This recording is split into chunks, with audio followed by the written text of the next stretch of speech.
Ángeles y demonios. Dan Brown. Capítulo 96.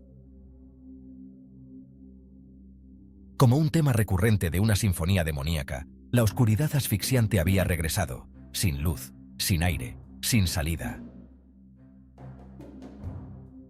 Langdon yacía atrapado bajo el sarcófago volcado y notaba que su razón peligraba. Intentó alejar sus pensamientos del espacio angosto que le rodeaba y obligó a su mente a seguir algún proceso lógico. Matemáticas, música, lo que fuera. Pero no había espacio para pensamientos relajantes. No me puedo mover. No puedo respirar.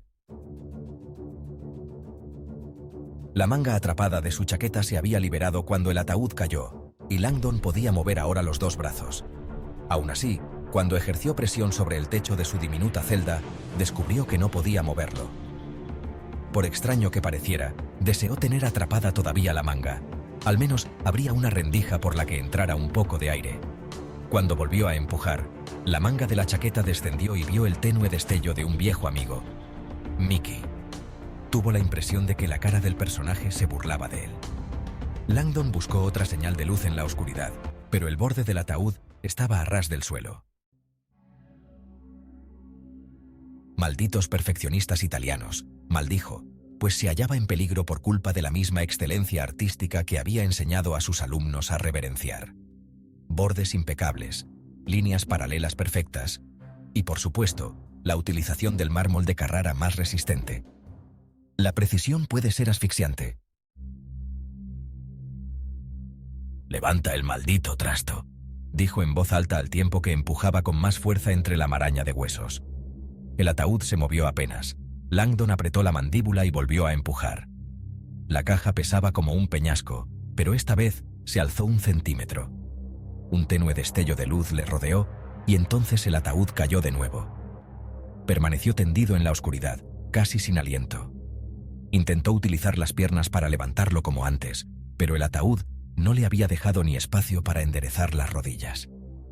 Mientras el pánico a la claustrofobia se cebaba en él, le asaltaron imágenes del sarcófago encogiéndose. Combatió la fantasía con los jirones de razón que aún le quedaban. «Sarcófago», dijo en voz alta con la mayor frialdad académica posible, pero hasta la erudición parecía ser su enemiga. Sarcófago viene del sarx griego, que significa «drafei», y de «akein», que significa «alersi». Estoy atrapado en una caja pensada literalmente para comer carne. Imágenes de carne devorada hasta el hueso solo sirvieron para recordar a Langdon que estaba cubierto de restos humanos. La idea le provocó náuseas y escalofríos, pero también le inspiró una idea. Rebuscó alrededor del ataúd hasta encontrar una astilla de hueso. ¿Una costilla, tal vez? Daba igual, solo quería una cuña. Si podía levantar la caja, aunque fuera unos centímetros, y deslizar el fragmento de hueso bajo el borde, tal vez entraría aire suficiente para... Introdujo el hueso rematado en punta entre el suelo y el ataúd, y con la otra mano empujó hacia arriba. La caja no se movió, ni 1 milímetro. Probó de nuevo. Por un momento tuvo la impresión de que temblaba un poco, pero eso fue todo. Con el hedor fétido y la falta de oxígeno que le robaban la energía del cuerpo, Langdon comprendió que solo tenía tiempo para un último esfuerzo. También sabía que necesitaría ambos brazos. Apoyó el fragmento de hueso contra la grieta, movió el cuerpo y encajó el hueso contra su hombro para sujetarlo. Con cuidado de que no se soltara, levantó las 2 manos. Cuando el angosto espacio empezó a asfixiarle, sintió una oleada de pánico. Era la segunda vez en el día que se quedaba atrapado sin aire. Gritó con todas sus fuerzas y empujó hacia arriba. El ataúd se elevó del suelo un instante, pero lo suficiente. El fragmento de hueso que tenía apoyado contra el hombro se deslizó en la rendija. Cuando el ataúd volvió a caer, el hueso se partió, pero esta vez Langdon vio que la caja estaba apuntalada.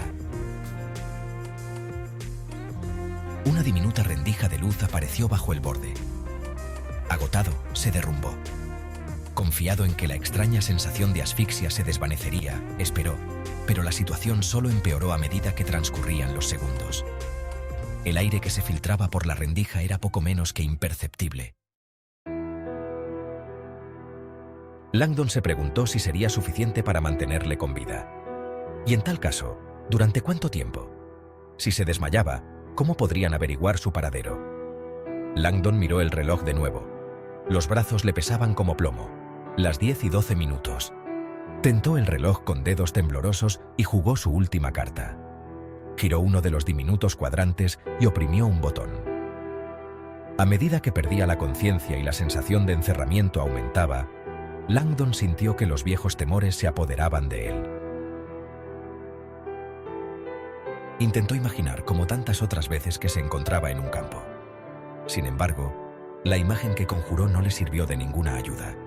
Revivió la pesadilla que le atormentaba desde niño con todo lujo de detalles. «Estas flores son como pinturas», pensó el niño, y rió mientras atravesaba corriendo el prado. Ojalá sus padres le hubieran acompañado. Pero sus padres estaban muy ocupados, montando el campamento. «No te alejes demasiado», le había advertido su madre. Había fingido no oírla mientras se internaba en el bosque. El niño llegó ante una pila de piedras. Imaginó que debían de ser los cimientos de una antigua granja.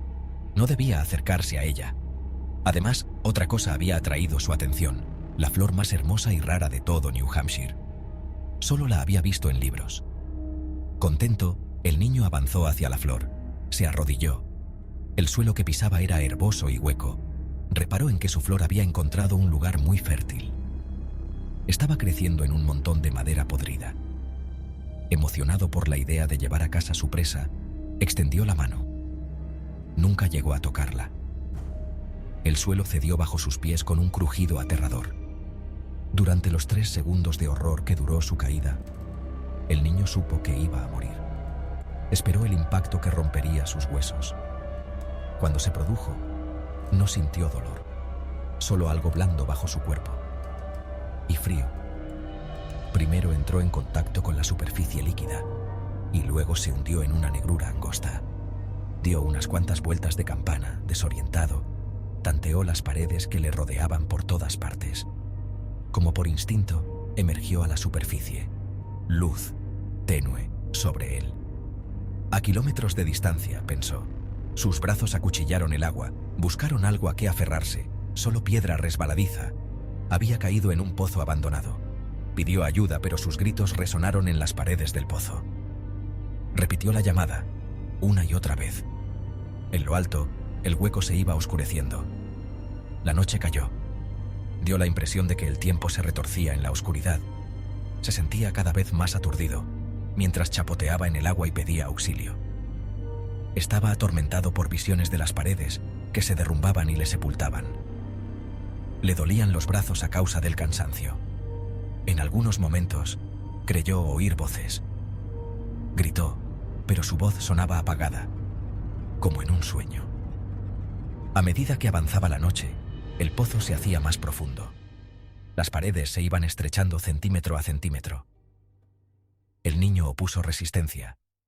Después, agotado, tuvo ganas de rendirse. No obstante, sintió que el agua le daba ánimos, enfriaba sus temores hasta dejarle entumecido. Cuando llegó el equipo de rescate, encontraron al niño apenas consciente.